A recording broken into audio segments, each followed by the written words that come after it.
16절부터 56절까지 말씀입니다.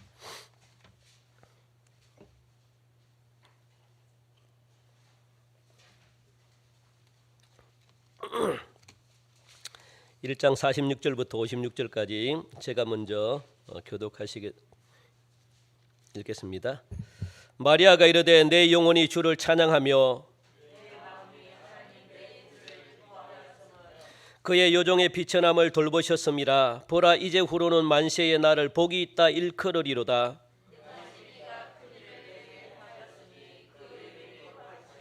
긍휼하심이 두려워하는 자에게 대대로 이르는도다.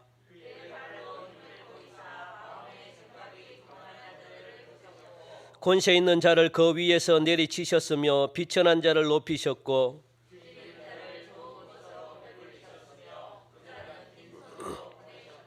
그 종 이스라엘을 도우사 긍휼히 여기시고 기억하시되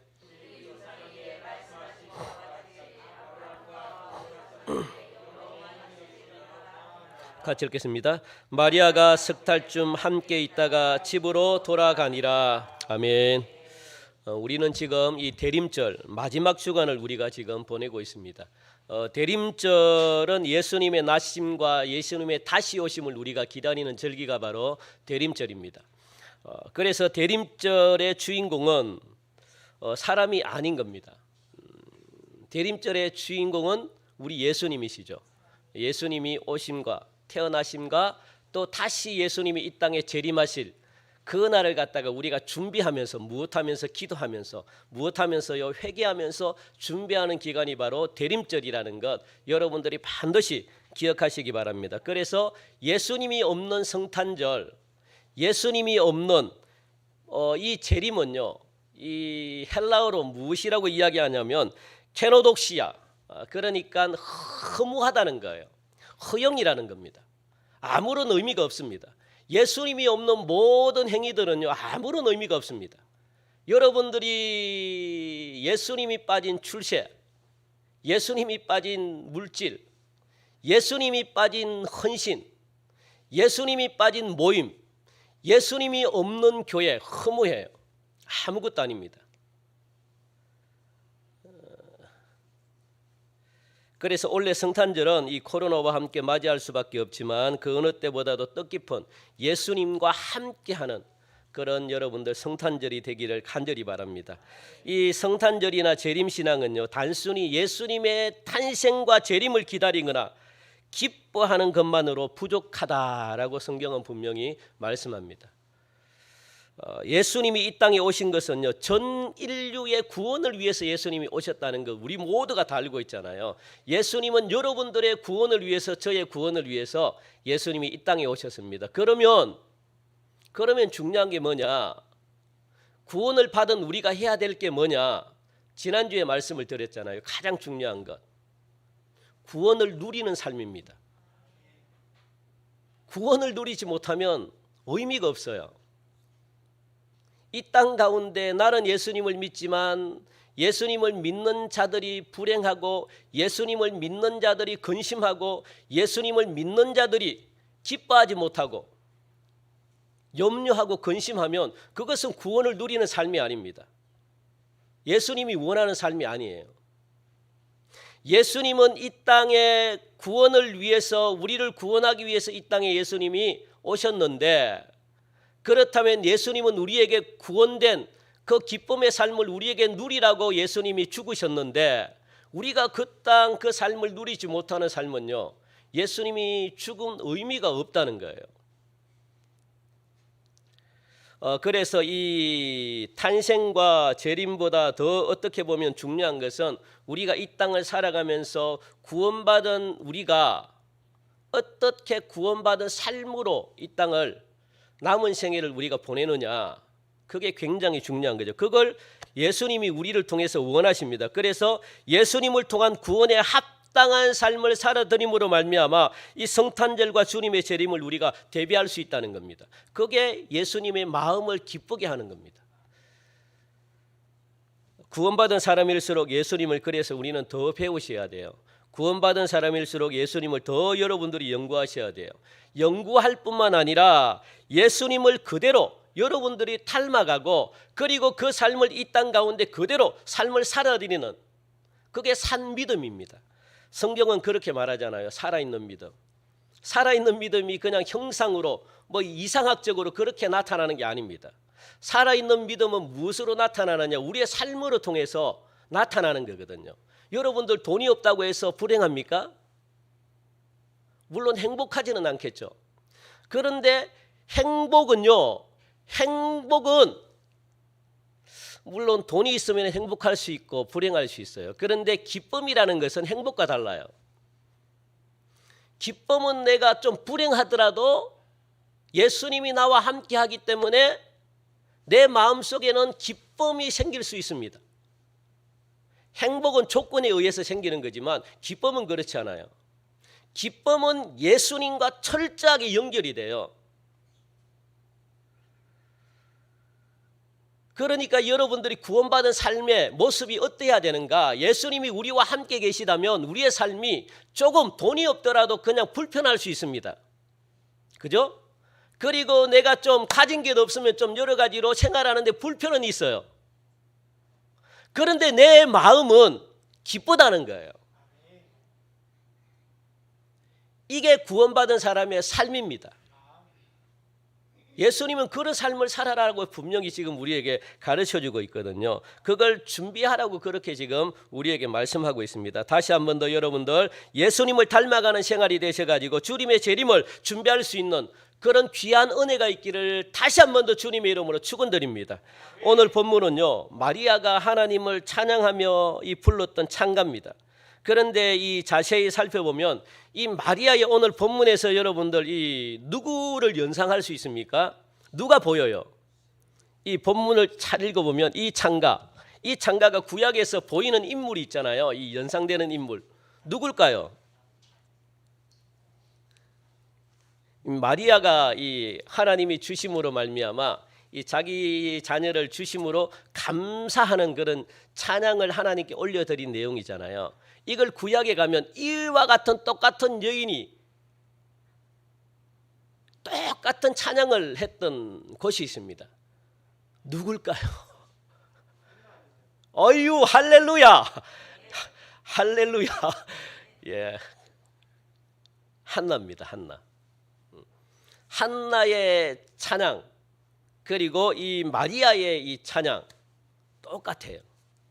한나도 하나님이 이 자기 아들 삼무엘을 주심으로 말미암아 하나님의 이름을 크게 높여 찬양했거든요. 그런데 동일하게 오늘 보니까 마리아도 마찬가지입니다. 하나님이 주신 이 귀한 자녀를 가지고 하나님께 찬양을 올려드렸거든요. 굉장하죠. 이 둘 다 누구를 찬양하는 노래냐 하면은 하나님의 위대하심과 절대 주권을 인정하는 그런 공통점이 있다는 겁니다. 여기서 우리 46절 말씀 보니까 마리아가 이르되 내 영혼이 주를 찬양합니다. 그렇게 말하잖아요. 내 영혼이 주를 찬양합니다. 여기서 말하는 찬양한다는 것은 뭐냐? 주를 크게 높여드립니다 라는 거예요. 주를 크게 높여드립니다. 높여드린다는 그 말 속에는 무엇이 있느냐? 하나님의 절대적인 주권과 능력에 내가 두 손 듭니다 이겁니다. 여러분들 하나님의 위대하심 앞에 여러분들은 두 손 드셔야 돼요. 하나님을 이길 수는 없습니다. 이 말 속에는 무엇을 느낄 수가 있는가 하면 마리아의 진심이 담겨 있는 거예요. 진심이 없으면 이런 고백이 나오지 않습니다. 하나님을 크게 높여드립니다. 이게요 마리아 마음속에 있는 그런 진심이 담겨서 지금 고백이 되어지고 있거든요. 진심으로 주님을 찬양하고자 하는 마음을 갖다가 46절에서는 우리가 읽을 수가 있습니다. 또한 여러분들 이 찬양한다라는 이 단어는요 주석을 찾아보면 무엇으로 나와 있느냐? 헬라어로 여러분들 원본으로 보면 현재형으로 나와 있습니다. 찬양한다라는 것은 현재형. 이 현재형이라는 것은 뭐냐? 마리아의 찬양이 과거잖아요.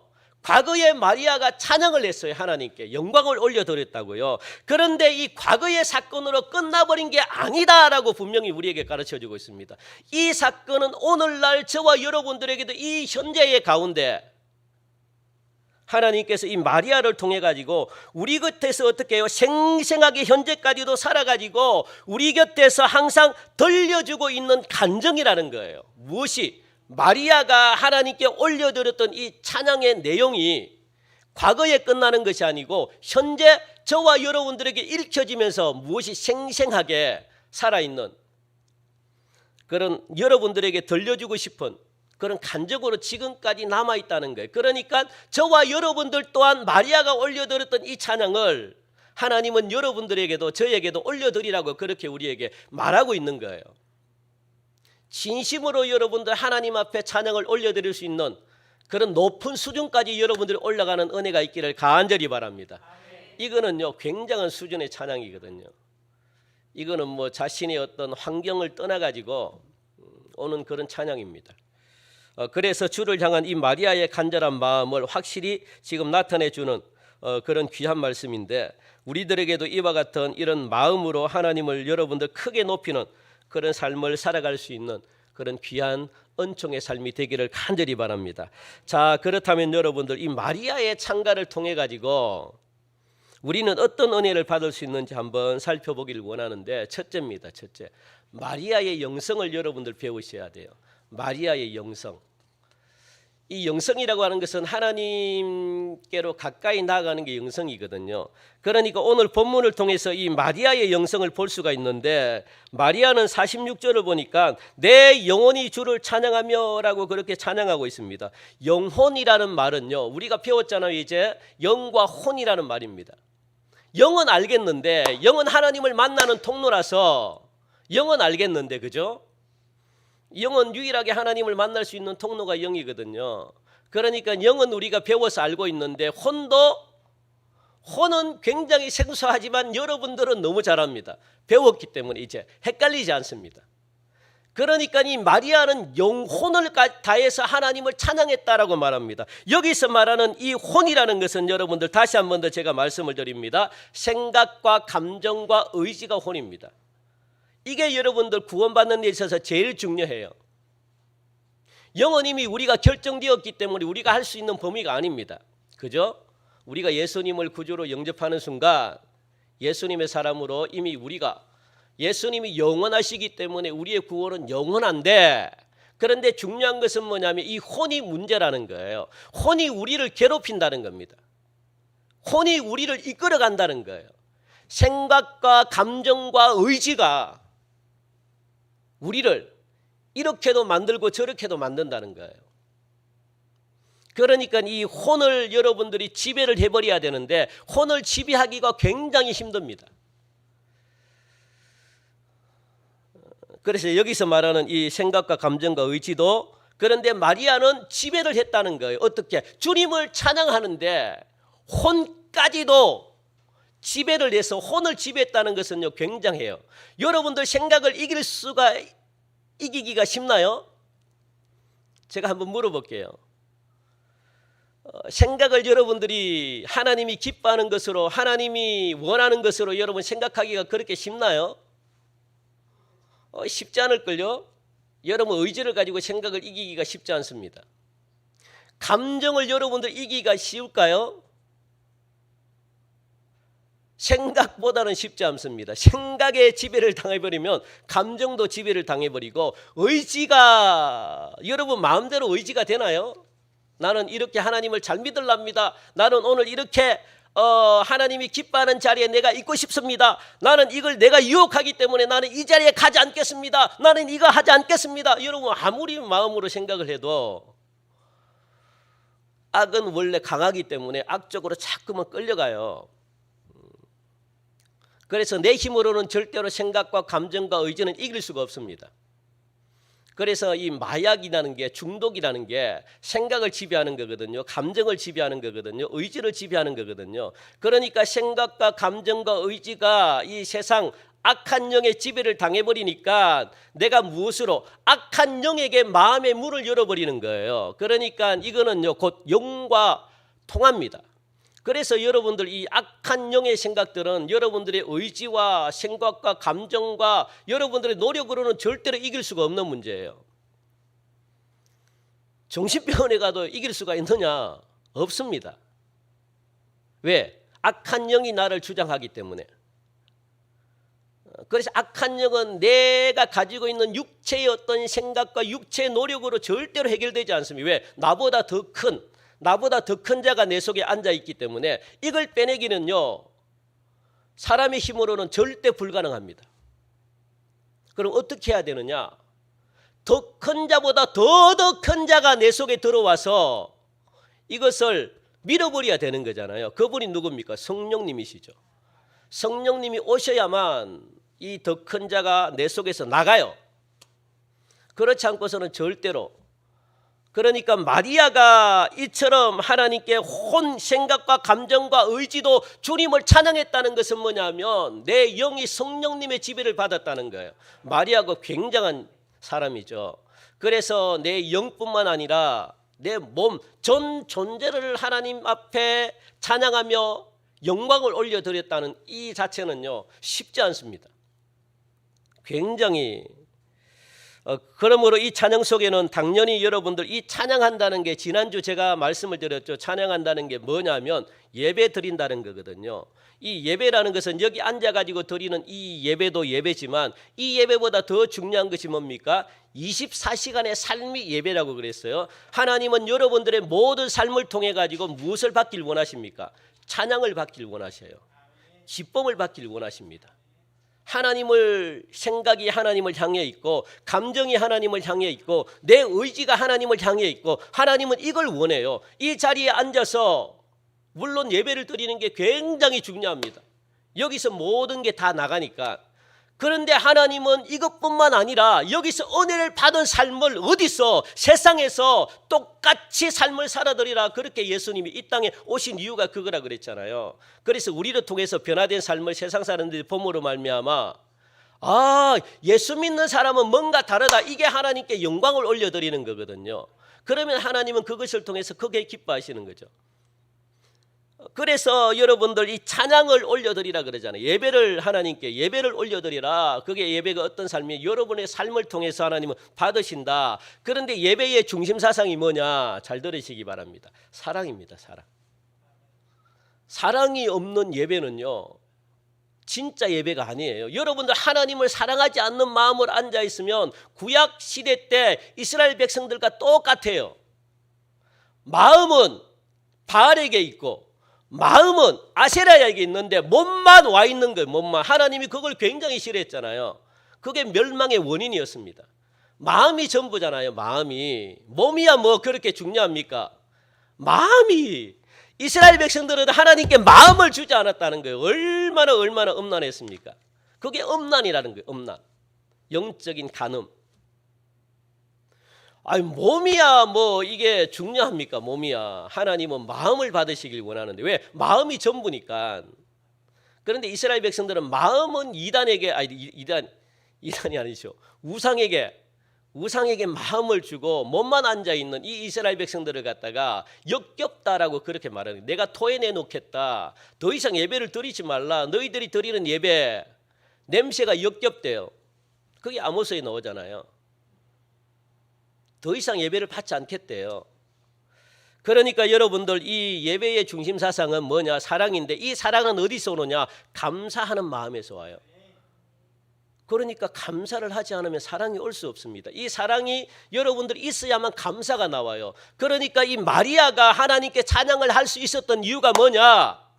하나님을 사랑했다는 거예요. 그러니까 진정으로 감사가 나왔고 그 감사를 통해서 기쁨이 생겼고 그러니까 진정한 고백이 나올 수가 있었다라고 그렇게 성경은 우리에게 가르쳐주고 있습니다. 이것을 우리는 주님을 경배한다라고 지금 그렇게 표현을 하고 있는 거예요. 굉장하죠. 이처럼 예수님의 어머니 마리아는요, 항상 주님을 찬양하며 살았던 분이라는 것을 갖다가 우리가 알 수 있죠. 그의 영성 속에는 주님에 대한 감사와 기쁨과 고백이 담겨 있다는 거예요. 그런데 처음부터 마리아는요, 이런 여인이었을까? 그겁니다. 처음부터 감사하는 여인이었을까? 성경에 보니까 앞에 제가 읽어보지 않은 아닙니다. 마리아는요, 저와 여러분들과 똑같은 사람이죠. 뭔가 처음부터 뭐 이렇게 뭐 위대하고 대단하고 이런 사람이 성경에 어디 있습니까? 그런데 처음부터 마리아는 이런 여인이 아니었다는 것, 앞절을 보니까 우리 천사 가브리엘이 나타나가지고 우리 30절부터 우리 같이 한번 읽어볼까요? 1장 30절부터 35절까지 죄송한데 우리 한 절씩 읽읍시다. 제가 한 절 읽고 30절부터 35절까지 우리 한번 교독할게요. 천사가 이르되 마리아여 무서워하지 말라. 내가 하나님께 은혜를 입었느니라.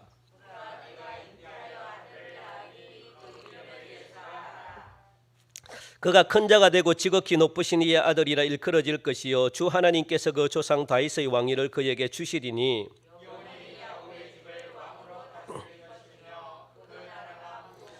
마리아가 천사에게 말하되 나는 남자를 알지 못하니 어찌 이 일이 있으리이까.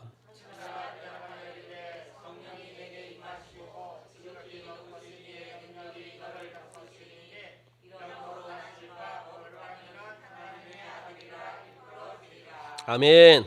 자, 여기서 무엇을 느낍니까? 이 마리아가 두려워하는 마음이 있어요. 왜냐하면 마리아의 신분을 생각하니까 마리아는 처녀입니다. 처녀가 어떻게 잉태합니까? 이 당시 여러분들 법으로는 이 처녀가 아기를 가지면 돌로 맞아 죽습니다. 그게 제대로 돼 있어요. 얼마나 두렵겠습니까? 아무리 하나님께서 나타나셔가지고 천사 입을 통해 가지고 야! 너에게 내가 하나님의 은혜를 입었다. 이제 너는 잉태할 것이다. 이게 여러분들 기쁠 일입니까? 전 세계를 구원할 구원자가 너에게서 나올 것이다. 뭐 어떨 결에 아멘은 했을 것 같아요. 보니까 아멘 했다 그러잖아요.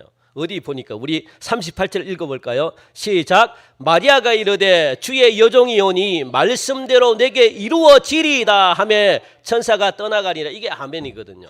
아멘 내가 받겠습니다. 아멘은 했기는 했는데 현실을 돌아보니까 여러분들 믿음은 우리가 지금 무작정 내 상황에 처해 있기 전에는 내가 잘 믿는 것 같아요. 그런데 이런 상황이 나에게 다가오면 믿음은 여지없이 드러납니다. 그 믿음의 현실과 달라요. 여러분들 믿음에 대해서 자신하면 안 됩니다. 내가 그런 상황에 처해보면 믿음이 있는지 없는지 금방 뽀록나요. 들통난다고요. 마리아는 지금 천사가 나타나니까 이렇게 이야기하니까 아멘으로 받아들였는데, 그런데 여러분들 이 믿음이 현실을 생각하니까 내가 돌에 맞아 죽어요. 여러분들이 맞아 죽는다고요. 한번 제가 이 예를 들어가지고 이야기해 볼까요? 제 딸이 지금 저 뒤에 앉아 있는데 뭐 작은 딸은 좀 그렇고 제 큰딸, 그런데 천사가 나타나가지고 제 큰딸에게 이야기를 해요. 윤진아, 너는 하나님의 은혜를 입은 자야. 이제 너는 뱃속에 아기가 있을 거야. 오, 이게 여러분 축복입니까? 그러면 지금 이 시대에 오늘날 똑같이 처녀가 아기를 가지면 죽어요. 돌에 맞아. 그런데 하나님이 지금 이 예배 시간에 나타나가지고 윤진이에게 지금 이야기를 했어요. 윤진이가 좀 기분 나쁘면 여기에 우리 결혼 안 하신 우리 청년들 또 동일하게 해당이 돼요. 한번 생각해 보십시오. 지금 당장 내가 나타나가지고 하나님이 그렇게 말씀하셔요. 이제 너를 통해서 세상을 구원할 아이를 너에게 잉태하겠다. 그게 하나님의 은혜다. 믿냐? 아멘. 그런데 현실은요, 내가 아기를 가지면 돌에 맞아 죽습니다. 길 나가면 이제 죽어요. 그리고 또 엄마에게, 부모에게 또 어떻게 이 말을 갖다가 또 이해를 시킬까요? 제 딸이 와가지고 아빠 하나님이 나타나가지고 내가 잉태했대. 이게 제가 아무리 목사지만 기분이 좋겠습니까?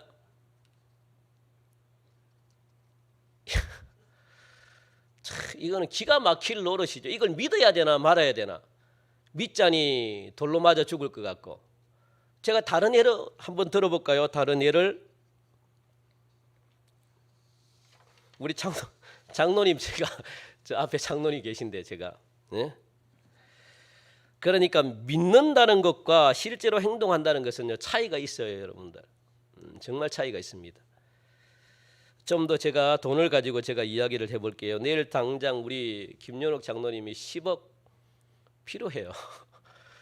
내일 당장 10억이 없으면 당장 죽어요. 내일 당장. 그런데 하나님이 오늘 이 자리에 나타나셔가지고 장로님께 이야기를 해요. 걱정하지 마라. 내가 오늘 밤에 10억을 줄게. 장로님 믿으시겠습니까? 아, 믿어져요. 자, 그럼 돈이 액수가 너무 작아서 믿으시는 모양인데, 자, 100억입니다. 100억.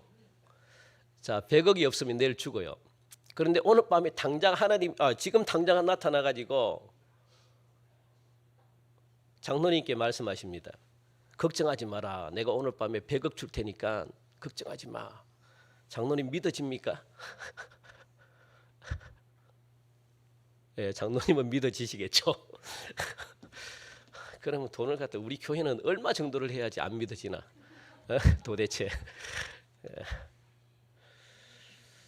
돈 욕심이 없는 교회죠. 그렇게 한번 해보십시오. 그래. 그게 사실입니다. 그렇게 돼야죠. 하나님이 100억 준다 그러면 아멘 받으셔야죠. 예, 아멘 받으셔야죠. 그러면 예를 들 게 없습니다. 맙시다 그러면 일단. 만약에 여러분들이 정말 하나님이 지금 이 시간 나타나 가지고 하나님께서 그렇게 말씀하신대요. 그리고 내가 이걸 하지 못하면 내가 죽는데요. 그리고 이걸 하지 못하면 사람들에게 내가 치욕거리가 되고 모멸거리가 돼요. 그러니까 이 마리아가 지금 그런 걱정에 쌓여 있는, 갑자기 나타나 가지고 갑자기 얼떨결에 모르겠어요. 얼떨결에 뭐 아멘 했는지는 모르겠지만 얼떨결에 믿습니다.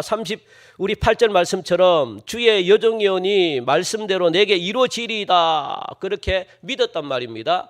그런데 중요한 것은 이 믿음이라는 게 아까 제가 이야기했죠. 현실에서 직접 부딪힐 때와 부딪히지 않을 때는 확연히 차이 나요.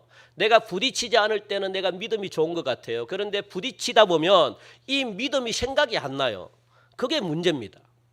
그래서 여러분들이 믿음이 있는지 없는지 하나님이 한 번씩 시험하는 게 뭡니까? 여러분들이 감당할 수 없는 그런 문제를 하나님 앞에 하나님이 주시는 거예요. 그러면 그 문제 앞에 평소에는 내가 믿음이 있는데 그 문제가 내가 해결할 수 없는 그 문제가 내 앞에 뚝 놓이니까 믿음이 없어요. 하나님이 안 보여요. 이게 진짜 믿음입니다. 마리아가 이와 같이 똑같았다는 거예요. 여러분들. 그 문제는 아멘을 했는데 믿어지지 않는 겁니다. 그러니까 또 다른 문제죠. 그래서 확인이 필요했다는 건데 하나님이 직접 나타나셔서 말을 해도 그 말에 여전히 마리아는 의심이 있었고 근심이 있었고 불안감이 있었다는 거예요. 그런데 이 두려움과 의심이 다 사라진 이유가 무엇이냐 그겁니다. 이 시간 여러분들도 이 말씀을 오늘 분명히 붙드시는 은혜가 있기를 간절히 바랍니다. 우리 안에 있는 두려움과 염려와 의심의 그림자들이 다 걷어져야만 여러분들이 하나님을 찬양할 수가 있다는 거예요. 내가 근심이 있고 걱정이 있고 염려가 있으면 하나님께 감사하고 싶어도 감사가 나오지 않고 찬양하고 싶은데 찬양이 나오지 않습니다. 근심이 나를 붙들기 때문에. 그런데 마리아는 이게 해결이 됐어요. 어떻게 해결이 됐는가 여러분들이 잘 보셔야 됩니다. 두려움과 의심이 사라진 이유는 다른 데 있지 않은 거죠. 엘리사벳으로부터 축복의 말씀을 들은 후부터였다라고 그렇게 말합니다. 그러니까 그게 39절부터거든요. 이 마리아가 하도 의심이 서러우니까 자기와 똑같은 형편에 있었던 이 엘리사벳도 똑같은 형편이었거든요. 그런데 하나님이 6개월 전에 이렇게 이 여인에게 아기를 잉태케 하신 하나님, 그게 엘리사벳이 친척이에요. 엘리사벳이 누굽니까? 누구의 어머니입니까? 6개월 더 일찍 태어났대요. 그렇죠. 세례요한도 이렇게 해서 태어났어요. 천사가 나타나서 엘리사벳에게 똑같습니다. 그러니까 자기 친척 중에 이런 엘리사벳이 있으니까 이 소리를 듣고 의심이 생기고 의구심이 생기고 불안하고 두려우니까 근심이 생기니까 엘리사벳을 찾아간 거예요. 그런데 하나님은 미리 엘리사벳에게 이렇게 될 것이다, 이렇게 찾아오고 이렇게 될 것이다, 하나님이 미리 다 설명을 해줬어요. 엘리사벳이 미리 알고 있어요. 마리아가 찾아올 것이라는 것도 알고 있고, 그리고 또 마리아 뱃속에 이 세상을 구원할 구세주 메시아가 잉태되어 있다는 것도 알고 있고 다 알고 있습니다. 그걸 마리아는 확인하고자 했거든요. 왜? 불안하니까. 하나님은 그렇게 역사하시거든요. 그러니까 엘리사벳을 찾아간 거예요. 사실 이 마리아는 아무에게도 한마디도 말하지 않았는데 이 비밀스러운 일을 갖다가 엘리사벳이 다 알고 있으니까, 그러므로 말미암아 이 엘리사벳이 자기에게 복을 또 빌어주네요. 무슨 복을 빌어주나요? 자, 제가 한번 42절부터 제가 한번 읽어볼게요. 큰 소리로 불러 이르되 여자 중에 네가 복이 있으며 네 태중의 아이도 복이 있도다. 내 주의 어머니가 내게 나오니 이 어찌된 일인가. 보라, 내 문안하는 소리가 내 귀에 들릴 때에 아이가 내 복 중에서 기쁨으로 뛰놀았도다. 주께서 하신 말씀이 반드시 이루어지리라고 믿은 그 여자에게 복이 있다. 그렇게 엘리사벳이 하나님의 말씀을 들려주셨다는 거예요. 엘리사벳의 말을 듣고 이 마리아는 근심 걱정이 떠나갔습니다. 여러분들 말씀의 위대함은요 굉장한 겁니다. 여러분들의 마음에 말씀이 없으면 무엇이 있을까요? 의심이 있고, 그리고 또 두려움이 있고, 근심이 있고, 염려가 떠나지 않습니다.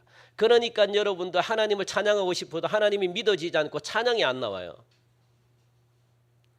그것은 뭐냐? 한마디로 말하면 말씀이 내 속에 심어져 있지 않다는 거예요.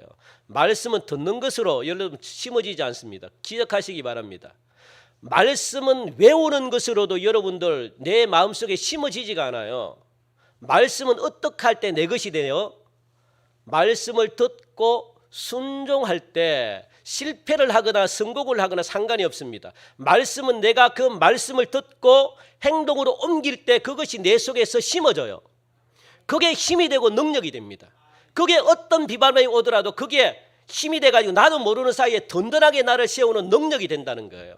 여러분들 그러니까 말씀이 내 속에 있는 것으로 만족하지 마시고 이 들은 이 말씀을 갖다가 여러분들 어떻게 하든지 실천에 옮기는 거예요.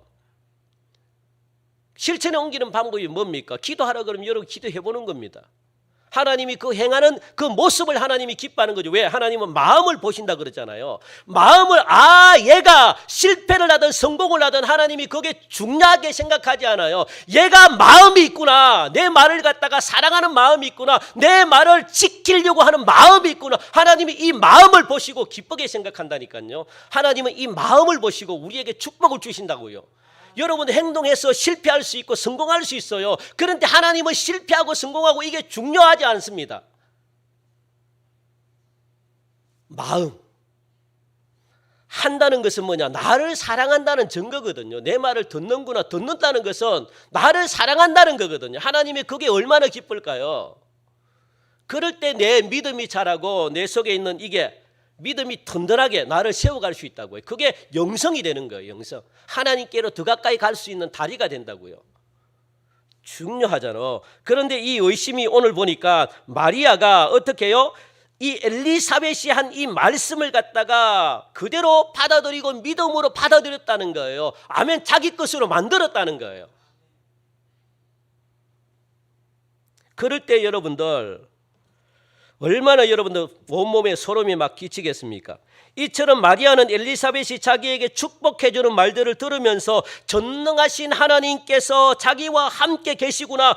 또 우리 그 하나님이 앞으로 전능의 능력으로 모든 위협으로부터 나를 지켜 보호해 주실 것이라는 사실을 갖다가 막 확신이 들어오는 거예요. 확신이 그냥. 이게 정말로 막 믿어지는 거예요.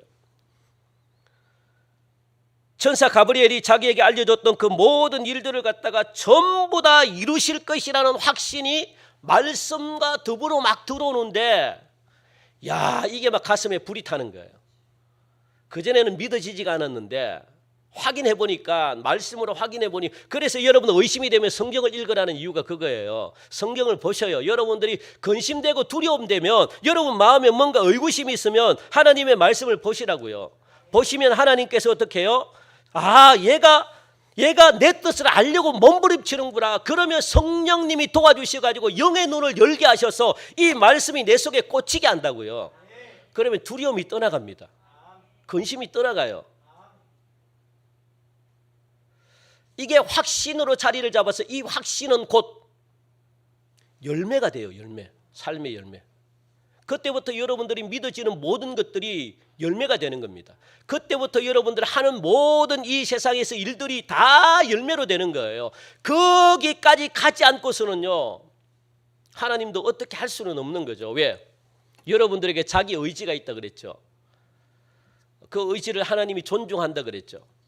거절하는 것도 하나님이 존중하고, 그걸 받아들이는 것도 하나님이 존중하고.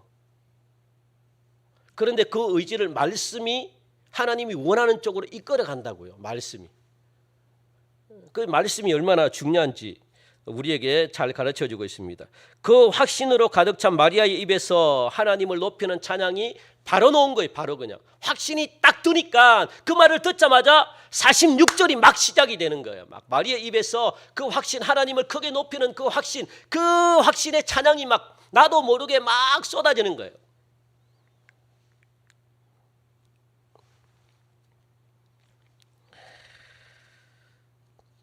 그러므로 하나님의 말씀이 먼저 여러분들 마음속에 가득 채워지기를 간절히 바랍니다. 하나님의 말씀이 채워지게 되면 이 말씀이 우리를 이끌어 가거든요. 말씀이 이끌어 가시는 대로 순종하시기만 하면 됩니다. 그럴 때 성령께서 모든 것을 다 이루신다라고 분명히 우리에게 말씀합니다. 그래서 내년부터 우리 교회가 제가 각 가정마다 제가 매월마다 말씀을 여러분들 드릴 거예요. 그러면 그 말씀을 여러분들 가정이 붙드시고 그 말씀을 이루려고 여러분 가정이 몸부림칠 때 여러분 가정이 변화됩니다. 분명히. 그러니까 그 말씀을 주시면 하나님께 합당한 가정을 저를 통해 가지고 아마 주실 거예요. 그러면은 그 말씀을 여러분들이 붙드시고 개인에 적용시키시고 가정에 적용시켜서 그 말씀대로 이렇게 적용이 되면 여러분 가정이 형통해지고 묶여있는 것들이 풀려납니다. 하나님이 내년도 우리 교회를 갖다가 그렇게 해주시겠다고 분명히 약속했기 때문에 그래서 여러분들 더더군다나 말씀을 여러분들 붙드시기 바랍니다. 그래서 여러분들 하나님을 높이며 찬양하는 그런 가정에 놀라운 변화가 생기는 그런 은혜가 있기를 간절히 바랍니다. 이렇게 근심과 걱정과 의심이 물러가니까 47절 보니까요, 여러분들 내 마음이 하나님 내 구주를 기뻐하였다라고 그렇게 말합니다. 근심 걱정이 물러가니까 기쁨이 막 넘치는 거예요. 내 마음이. 그렇게 노래가 나오는 겁니다. 여기 마음이라는 것은 성경에 보니까 이 감정, 행위, 생각들의 원천, 그래 인간 존재의 이 핵심이 바로 마음인데 이게 바로 혼입니다. 혼. 그 전 존재라는 거예요. 이 예수님의 마리아가 전 존재를 다해요. 모든 감정, 모든 행위를 통해 가지고 모든 생각을 통해 가지고 전 존재의 중심을 묶어 가지고 하나님이 나의 구주 되십니다라고 그렇게 기쁘게 찬양 고백했다는 거예요. 하나님이 얼마나 기쁘게 받으시겠습니까? 이게 살아있는 예배라는 거예요. 그런 영성 속에서 우리 주님 한 분만으로 만족하는 그런 기쁨을 가지고 있었다는 겁니다. 이게 걱정과 근심과 의심 그리고 두려움이 떠난 결과라는 사실을 갖다가 여러분들 반드시 기억하시고 그리고 48절 계속 여러분들 들으시기 바랍니다. 48절은요. 여종의 비천함을 돌보셨습니다라고 말합니다. 여기서 이 마리아가 훌륭했던 점 하나는 뭐냐면 여종이라고 표현했거든요. 여종. 여러분들 이 마리아의 신분은요. 예수님을 모셨기 때문에 그러니까 모든 인류의 구원자이신 그 예수님 그러니까 하나님이신 그 예수님을 마리아가 모셨기 때문에 마리아가 여종이라고 그리고 왕비 라고 이야기해도 되잖아요. 그런데 마리아는 자신을 굉장히 낮췄습니다. 여종의 비천함을 그렇게 말했습니다. 여종, 계집종이라는 거예요. 계집종. 나는 아무것도 할 수 없는 종입니다. 그렇게 마리아가 자기 스스로를 낮추는 것을 볼 수 있습니다. 하나님이 이 낮추는 자를 하나님이 굉장히 그러니까 겸손의 영성을 갖다가 우리는 배울 수가 있거든요. 그녀가 나사렛 목수 요셉의 약혼녀에 불과했다는 거예요. 나는 아무것도 아닌 존재입니다. 그러던 그녀가 메시아를 잉태했거든요. 그러면 신분이 완전히 바뀌면 여러분들 그 자리에 그 신분에 맞게끔 여러분들이 행동해야 되는데 마리아는 그렇지 않았다는 거예요. 그럼에도 불구하고 여종의 비천함이라고 겸손히 주름을 찬양했습니다. 우리는 그녀가 얼마나 겸손한지 여러분들 배울 수 있죠. 이 겸손은요. 우리 성도들에게도 있어서도 영원한 영적인 기초가 돼야 돼요. 이 겸손이. 그래서 마리아는요. 이게 연결이 되는데 겸손하니까 무엇을 하십니까? 여종의 비천함을 하나님이 돌보셨다. 겸손한 자는 하나님이 돌보십니다. 겸손한 자는 하나님이 지켜주십니다. 그 돌보심의 구체적인 내용이 뭐냐?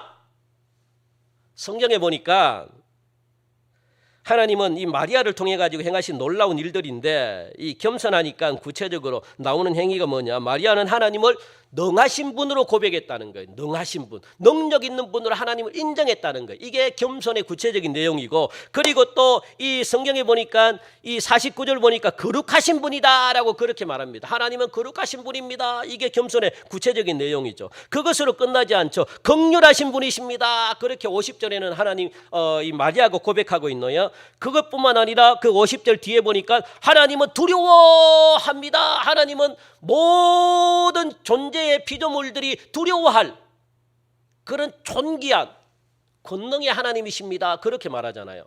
그게 바로 겸손한 자가 표현하는 거예요. 그게 겸손한 사람이 나타내는 그런 표현의 말입니다. 하나님을 두려워할 줄 모르는 자들은요, 교만한 자죠. 하나님이 그렇게 자신을 낮추니까 하나님께서는 돌보셨대요. 돌보셨대. 하나님의 놀라운 일들을 갖다가 하나님이 행하셨다 그렇게 말합니다. 여러분 가정에도 이런 하나님의 놀라운 일들을 행하시는 그런 구체적인 역사가 여러분 가정에 나타나시기를 간절히 바랍니다. 그런데 어떻게 할 때? 자신을 겸손할 때.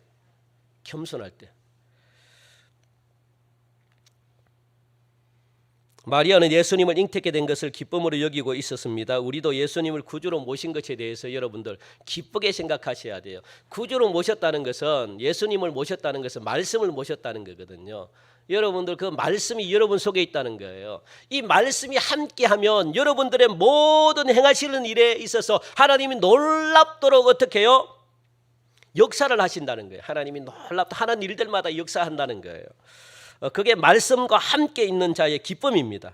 그래서 여러분들에게 기쁨이 돌아가도록, 이게 바로 예수님을 모신 자들인데, 왜 그러냐? 하나님이 저 높은 보좌 위에서 여러분들이 하는 모든 일들을 갖다가 빈틈없이 하나님이 체크해 주시기 때문에 여러분들이 하는 일이 잘 될 수밖에 없는 겁니다. 그리고 또 하나님께서 여러분들이 하는 모든 일에 하나도 놓치지 않고 하나님이 간섭해 주시기 때문에, 하나하나 하나님이 일일이 체크해 주시기 때문에 여러분들이 하는 일에 어려움이 없는 거예요. 누구에게? 겸손한 자들에게. 그리고 이 마리아의 비천함을 하나님이 돌아보신 것처럼 우리의 모든 것들을 하나님이 세심하게 관찰하시고 보살펴 주신다고 그렇게 말씀하셨기 때문에 우리는 기쁨이 우리 마음속에 넘쳐날 수밖에 없는 거예요. 하나님이 다 이루시니까 걱정할 게 없죠. 근심할 게 없죠. 그러니까 제발 여러분들 한 번만 하나님이 나와 함께 하시는구나, 이 맛을 여러분들이 보셔야 돼요. 신앙은 맛을 봐야 돼요. 신앙은요, 냄새만 맡는 게 아니고, 그래 맛보아 안다 그렇게 말하잖아요. 맛보아 안다. 내가 경험해 봐야 돼요. 내가 체험해 봐야 돼요. 그 신앙은 절대로 사그라들지 않습니다.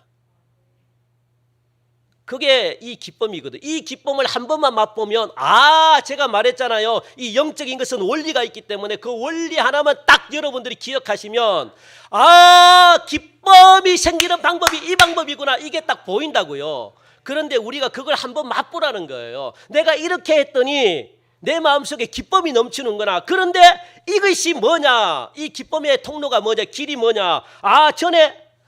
전에 내가 이 길로 갔는데 이 길로 가니까 기쁨이 있더라.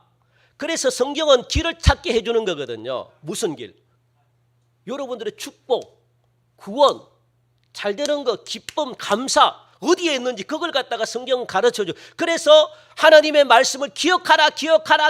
이스라엘 백성들에게 맨날 이 선지자들이 이야기하는 게 기억하라, 그거 기억하다. 하나님의 행하신 일을 기억하라. 하나님의 말씀을 기억하라. 하나님께서 어떻게 홍해를 건넜는지 기억하라. 어떻게 여리고성이 무너졌는지 기억하라. 어떻게 430년 동안 애굽 땅에서 종로로 탄 이 이스라엘 백성들을 구원해냈는지 기억하라. 기억하라는 것은 그 방법대로 가라는 거예요. 그러면 그와 똑같은 역사가 일어난다는 겁니다. 그러니까 여러분들 제발 한 번만 맛보셔요. 그러면 그 맛이 잊혀지지 않아가지고, 맛집 그래서 유명하잖아요. 맛집.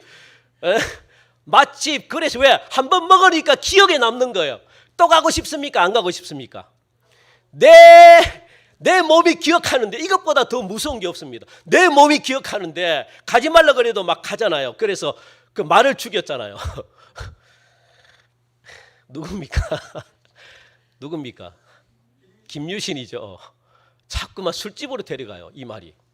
그거 죽여버렸잖아요. 말이 기억해요. 말이. 무섭습니다. 어떤 걸 여러분들이 기억하느냐 굉장히 무서워요. 그런데 마리아는 정확하게 하나님이 기뻐하는 걸 기억해냈다는 거예요. 이거는요 굉장한 영성이 없어서는 안 됩니다. 당연히 우리가 해야 될 일이라고 그렇게 말씀합니다. 그러니까 이 잘 되니까 하나님을 어찌 찬양하지 않을 수가 있느냐, 하나님께 어찌 기뻐하지 않을 수가 있느냐. 지금 마리아가 그걸 갖다가 찬양으로 고백하고 있거든요. 또한 마리아는 48절 보니까 계속해서 이야기합니다. 보라, 이제 후로는 뭡니까? 만세의 날을 복이 있다 일컬으리로다 그렇게 말합니다. 여러분들 여기서 우리는 마리아의 자의식이 나쁜 것인데 때로는 좋은 겁니다. 영적으로 연결될 때는. 그러니까 마리아는 메시아를 잉태했음을 복으로 여겼다는 거예요. 굉장한 어떤 자존감을 가졌다는 겁니다. 그러니까 앞으로 그뿐만 아니라 앞으로도 하나님을 아는 모든 세대들에게 계속적으로 메시아를 잉태함으로 말미암아 이 복 있는 여인이라는 이 사실이 우리에게도 계속 전해질 것이라는 확신이 마리아에게 있었다는 거예요. 이거는 굉장한 자의식. 그런데 실제적으로 계속 우리에게 알려져 있잖아요. 예수님의 복음이 전해지는 곳마다 누가 알려졌을까요? 마리아가 알려졌다는 거예요. 이런 자의식이 있었어요. 하나님이 나와 함께 하니까. 이게 교만은 아니거든요. 그러니까 자기 정체성을 찾는 게 굉장히 중요합니다. 정체성이 뭐냐? 나는 하나님의 자녀다라는 이 사실을 갖다가 여러분들이 깨닫고 안다면 이 사실이 여러분들을 얼마나 강하게 만드는지 몰라요. 나는 하나님의 자녀인데 나를 건들 자가 누구냐? 이게 자의식이거든요. 온 우주 만물을 만드신 창조주 하나님이 나의 아버지인데, 나를 만드신 주인이고 내 아버지신데, 나는 그의 자녀인데 누가 나를 건드려? 마귀가 나를 건드려? 건드릴 수가 없다는 거예요. 이게 마리아에게 있었다는 거예요. 이 자의식이 여기서 끝나는 것이 아니고, 과거에 끝나는 것이 아니고 계속해서 그냥 이 예수님과 함께 말씀이 생애도 함께 전해졌다는 것. 그래서 하나님의 구속사의 존귀한 신분으로 계속 남아 있었다는 것. 이게 얼마나 축복인지 모릅니다. 확실한 자의식을 가지고 하나님을 찬송하며 불렀다는 것. 예수 믿으면서도 예수님이 누군지도 모르고 구속을 받았으면서도 그것이 생명과 직결되는 그런 감격인 줄 모르는 이 현대 크리스천들에게 예수님의 어머니 마리아의 영적 의식이야말로 여러분들 우리들에게 크나큰 교훈이 되는 거예요. 오늘 그걸 지금 말씀하고 있습니다. 그러니까 마리아는 숭배의 대상은 아니지만 존경의 대상이에요. 숭배는 아니지만, 그죠? 그러니까 그만큼 우리가 믿을 만한 신앙의 선조입니다. 굉장한 신앙을 가진 여인이에요. 그래서 종말로 치닫고 있는 오늘 이 시대에 우리는 순결한 예수님의 어머니 마리아의 영성을 여러분 가지고 예수님이 오심을 기다리는 그런 은혜가 있기를 간절히 바랍니다. 우리 둘째요. 마리아의 메시아간인데 이 마리아는 51절 말씀 보니까요. 그의 팔로 교만한 자들을 흩으셨다라고 그렇게 노래하고 있습니다. 여기서 팔이라는 것은 능력을 말하거든요. 이 하나님의 능력을 지금 말하고 있습니다. 여기서 교만한 자는 하나님을 대적하는 사람들이에요. 성경은 지극히 작은 자 하나에게 하는 것이 주님께 하는 것이다 라고 지금 가르치고 있거든요. 그러니까 사람을 대적하는 사람이 곧 하나님을 대적하게 되고, 하나님을 대적하는 사람이 사람을 대적하는 사람이 되는 거예요. 그러니까 사람을 대적해도 하나님께 대적하고 하나님을 대적해도 사람에게 대적하는 거예요. 그게 성경이 지금 가르치고 있습니다. 그 사람을 어떤 사람이냐? 교만한 사람이다 라고 그렇게 성경은 분명히 말씀하고 있습니다. 그러니까 이 메시아가 오심으로 말미암아 이런 교만한 자를 갖다가 역사 속에서 없애버리겠대요. 굉장하죠. 한마디로 말하면 심판해버리겠대요. 깨어지게 만들겠대요. 흩어져 버리겠대요. 그러니까 우주 종말 때 예수님이 재림하실 때 이 교만한 자들을 향해 가지고 이런 심판을 지금 선언하고 있습니다. 너희 교만한 자는 하나님께서 심판하시겠다. 그러니까 불로 심판하고 그 지옥에 갈 수밖에 없다는 거예요. 그래서 마리아는 권세 있는 자를 그 위에 내리치셨다라고 그렇게 말하죠. 권세 있는 자. 52절 말씀 보니까, 그런데 여러분들 여기서 말하는 이 권세 있는 자는 모두를, 권세 있는 모두를 말씀하는 게 아닙니다. 권세 있는 자가 다 나쁜 게 아니에요. 그죠? 여기서 말하는 권세 있는 자는 교만해 가지고 하나님을 대적하는 이 권세 있는 자를 말합니다. 이 자를 하나님이 흩으시겠다, 나중에 하나님이 멸망하게 만들겠다, 그렇게. 그러니까 백성들을 갖다가 함부로 압제하고 착취하는 자들, 또 메시아가 오신 이후에는 이런 세상이 뒤바뀌겠다는 거예요. 이렇게 착취한 거 예수님이 오심으로 바뀌는 게 뭐냐? 공의로운 세상이 된다는 거예요. 공의로운 세상. 그래서 예수님께 희망이 있다는 거예요. 이걸 공산주의가 이용을 한 거죠. 막스가 기독교인입니다. 성경을 읽어보니까 공의로운 세상이에요. 정말 공산주의 이론은 멋집니다. 그 이론대로 되면 그게 천국이에요. 왜? 모두가 공평하고 모두가 행복하고. 그런데 이 세상에는요, 악이 있는데 그게 되나요? 불완전한데? 그게 될 수가 없어요. 그런데 공산주의는 그걸 만들려고 하는 거예요. 그러다 보니까 위에만 배부른 거예요. 여러분들 피라미드 다단계 아시죠? 다단계 안 가보셨으면 한번 가보셔요. 다단계의 장점이 뭡니까? 위에만 배불러요. 밑에는 죽어나요. 밑에는 절대로 위를 올라갈 수 없어요. 그 구조가 다단계 구조입니다. 저는 몇 번 교육받았다 그랬잖아요. 저는 그 다단계 시스템을 저는 일주일 교육받고 또 저는 멍청해가지고 또 친구 따라가가지고 또 뭐 3일씩 끌려다니고 한 3번 정도 따라간 것 같아요. 저는 대구에서 여기 역삼동이 유명하대요. 역삼동에 하여튼 가짜들은 다 모인 것 같아요. 제가 보니까. 아휴, 역삼동에 뭐 가가지고 일주일 저는 교육받았어요. 끌려가가지고 어디서 내가 어디 있는 집이 도대체 어딘지도 막 밖을 못 나가게 해요. 완전 이단보다 더 해요. 일주일 동안 밖을 구경 못했어요. 전화도 못하게 해요. 야, 새벽 3시부터인가 4시부터 이렇게 세워가지고 막 그냥 종일 돌리는데, 와, 하루 종일 교육받고 또 와가지고 또 막 집에서도 교육하고요. 한 10몇 명이 생활해요.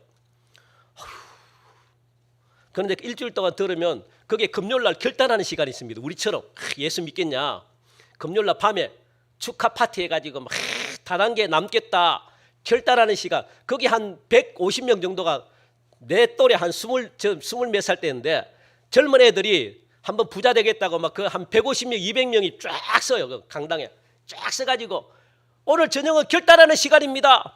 여러분들 이 다단계 들어오실 분들은 결단하시오. 3분의 1이 손을 들어요. 저것들이 미쳤나. 그런데 결국은 다단계는요, 위에만 행복해요. 밑에는 절대로 행복할 수가 없습니다. 그게 공산주의 이론이에요. 여러분들 절대로 행복할 수가 없습니다. 그런데 예수님이 오심으로 말미암아 예수님이 한 가지 바뀐 게 뭐 공의로운 세상을 만드셨다는 거예요. 악한 자 하나님이 절대로 악하게 내버려 두지 않았어요. 반드시 그에 대한 대가를 하나님이 주셨다는 거예요. 그러니까 우리가 그래도 거기서 위로받는 거예요. 위로받는 거. 그래서 여기서 마리아가 찬양한 게 하나님 감사합니다. 권세 있는 자가 다 이렇게 하나님 내리치셨음을 감사합니다. 그렇게 하나님이 마리아가 찬양하는 것을 볼 수 있거든요. 그러나 그와 반대로 50절 말씀 보니 우리 50절 같이 읽어봅시다. 50절 시작. 긍휼하심이 두려워하는 자에게는 대대에 이루리로다. 그렇게 말합니다. 긍휼한 자, 하나님을 두려워하는 자들에게는 긍휼이 임할 것입니다. 그렇게 말하거든요. 그러니까 비천한 자를 하나님이 높이셨대요. 비천한 자 계속 보니까 52절 계속 보니까 비천한 자와 긍휼한 자, 하나님을 두려워하는 자를 하나님이 높이셨다. 그러니까 여러분들 하나님을 두려워하면 하나님이 여러분들을 높이십니다. 그게 비결이에요. 나를 낮추면 하나님이 나를 높이고 내가 높아지려고 하면 하나님이 여러분들을 낮춰버리십니다. 제가 이렇게 말씀하시는 것, 이 마리아가 하나님의 속성, 하나님의 성품을 너무 잘 알았다는 거예요. 하나님이 어떻게 하면 나를 높이고 하나님이 어떻게 하면 내가 복을 받고 이걸 마리아가 너무너무 잘 알고 있었다는 거예요. 여러분들 이걸 모르면 안 됩니다. 이게 바로 마리아가 가지고 있는 겸손의 영성이라는 거예요. 영성. 이러니까 마리아가 축복받을 수밖에 없는 겁니다. 내 자신을 내가 낮추니까 하나님이 나를 높일 것을 아셨다는 거예요. 하나님이 그런 존재라는 걸 아셨다는 거예요. 교만한 자를 하나님이 무너뜨린다는 걸 마리아가 알았다는 거예요. 또 마리아는 줄이는 자를 좋은 것으로 배불리셨다라고 그렇게 노래하고 있거든요. 그런데 여러분들, 여기서 말하는 줄이는 자는 최선의 노력을 다했음에도 불구하고 이 세상에 이 구조악이 있잖아요. 구조악. 빈익빈, 부익부. 아무리 가난한 자가 노력해도 부자가 될 수 없는 조건이 구조악이거든요. 이 세상을 누가 만들었습니까? 세상 사람들이 만들었다고요. 누가? 권세 있는 자들이, 가진 자들이 자기만 가지려고 절대로 다른 사람들을 함께 나눠줄 수 없다. 이게 세상 악이 구조악이거든요. 하나님은 예수님이 오심으로 말미암아 이 구조악을 갖다가 완전히 그냥 없애버린 거예요. 그러니까 여기서 줄이는 자는 뭐냐? 최선의 노력을 다했는데 줄일 수밖에 없는 자들이 지금 얼마나 많습니까? 이 땅에. 내가 잘 살고 싶은데 아무리 노력해도 내가 이 가난을 벗어날 수 없는 것, 그거는 하나님이 여러분 인정해 주신대요. 하나님이 여러분들 기억하신대요. 그거는 도저히 우리의 노력으로는 해결될 수 없는 문제잖아요. 왜? 세상 악이, 세상 구조가 그렇는데. 그러니까 나태해가지고 물론 범죄했고 게으르고 나태해가지고 범죄함으로 가난해진 자들, 그런 자들은 뭐 하나님이 어떻게 할 수 없지만, 그런데 감사하게도 메시아가 오심으로 말미암아 이렇게 줄이던 자들이 묵고도 남을 수 있는 축복을 누리게 되었다라고 말합니다. 이런 삶은 앞으로도 하나님의 나라에서 괴로움이 없는 그런 축복으로 연결되는 삶을 우리에게 지금 말씀해 주고 계시죠. 그게 바로 공의로움이다라고 우리에게 말씀합니다. 그리고 계속해서 마지막으로 마리아는요, 부자를 빈손으로 보내셨다라고 그렇게 노래하고 있는 거죠. 여기서 말하는 부자는 모든 부자를 다 가리키는 게 아닙니다. 그러니까 이 부자 중에는 하나님께서 복 주셔가지고 부자가 된 사람들은 너무너무 기쁠 수밖에 없죠. 그런 자를 말하는 게 아니고, 여기서 말하는 부자는 하나님을 대적했음으로 말미암아 이 악의 구조를 이용했던 부자를 이야기하는 거예요. 자기 게 아닌데 자기 것처럼 막 행시하는 거. 여러분, 이 땅에는 자기 것이 없습니다. 제발 여러분들이 나중에 부자가 되시면 자기 것이 없어요. 그걸 기억하시기 바랍니다. 하나님 것이지 어떻게 여러분들 자기 겁니까? 땅이 여러분 거예요? 하나님 거죠. 물이 여러분 거예요? 하나님 거죠. 자연환경이 절 겁니까? 절에 가는데 이게 절에서 통행료를 받고 막 그러죠, 요즘은. 여러분들 하나님 거예요. 모든 것은 다 하나님 겁니다. 하나님이 잠시 그냥 인간에게 맡겨둔 거예요. 그걸 여러분들 기억하시기 바랍니다. 그래서 여러분들이 부자가 되시면 나눠주셔야 돼요. 가난한 사람 나눠주고 어려운 사람 나눠주고, 그게 여러분 하나님 앞에서 복받는 비결입니다. 하나님이 여러분들을 더 축복하는 비결입니다. 그러니까 여러분들 지금까지 이렇게 말씀하고 있는 마리아를 통해 가지고 무엇을 발견하게 되는가 하면은 하나님의 성품을 정확하게 알았다, 그겁니다. 하나님의 성품을 여러분들이 아셔야 돼요. 그걸 위해서 여러분들이 기도하셔야 됩니다. 그래서 하나님은요, 하나님이 기뻐하고 복주는 위치가 무엇인지를 비철한 여정으로 이렇게 자신을 갖다가 지금 표현하고 있습니다. 나는 아무것도 아닙니다 라고 하는 사람을 하나님이 복주고 좋아하더라는 거예요. 나는 아무것도 아닙니다. 하나님을 그렇게 능력을 높여 찬양하는 그런 자를 하나님이 굉장히 사랑하더라는 거예요. 마지막 적용입니다. 그러면 우리가 2021년 대림절을 맞이하시는 우리 사랑하는 성도 여러분, 마리아의 창가를 통해 가지고 우리가 알아본 이 마리아 영성이 여러분들 한 사람 한 사람의 그런 소중한 영성이 되시기를 간절히 바랍니다. 영으로 주를 찬양하며 여러분들이 사시기를 바랍니다. 마음으로 주님을 기뻐하시며 여러분들이 사시기를 간절히 바랍니다. 마리아처럼 겸손함으로 말미암아 하나님이 주시는 복을 갖다가 마음껏 자랑하며 살아가시는 은혜가 있기를 간절히 바랍니다. 마리아는요, 메시아를 잉태하셨고 그리고 그를 믿었거든요. 우리는 메시아를 영접해 드렸고 여러분들도 예수님을 믿고 있어요. 우리도 마리아와 같은 영성을 가지고 여러분들 감사 넘치는 그러면 삶을 여러분들이 사셔야 됩니다. 기쁨이 충만한 삶을 사셔야 됩니다. 흔들리지 않는 믿음을 가지고 여러분들이 주님을 찬양하셔야 됩니다. 복의 근원의 사명을 여러분들이 감당하는 그런 성도의 생애를 하나님께서는 여러분들로 통해 가지고 살아드리기를 간절히 원하는 거예요. 그게 마리아로 통해서 우리가 배울 수 있는 그런 영성입니다.